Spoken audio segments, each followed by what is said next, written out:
It is a scientific ability to know how people are feeling based on their facial muscle expressions, and it has two killer facts that explains why it works so well. CIA, FBI uses it. This is why.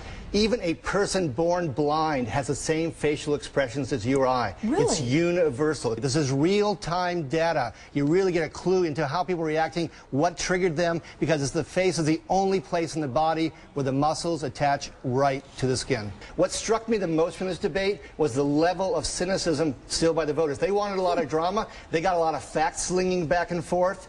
We found that for Biden, when he spoke, 1/3 of the people expressed cynicism on their faces watching Biden speak on the air. It was actually half for Palin. So I think the Katie Couric and the Charlie Gibson gaffes, they have really hurt her with voters. They showed it on their face last night. She wrinkles her nose. That's a classic move by someone who's a reformer, because it means you think something literally stinks and you need to make the change in Washington. The other thing, her eyebrows lowered.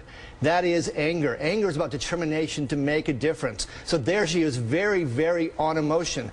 That is in contrast to her recent appearances on Couric and Gibson, where when she got a question she couldn't handle, she suddenly went still. There was emotion in his voice. There wasn't as much on the face. Now, maybe on the positive side, he was trying not to exploit it.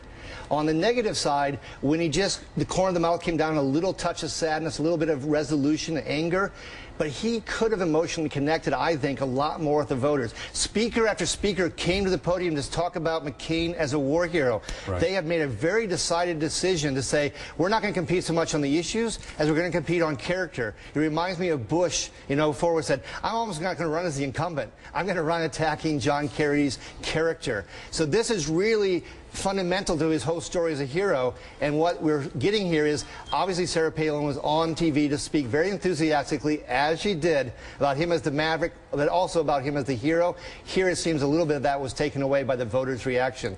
I don't get how he's the hero. We didn't actually win that war.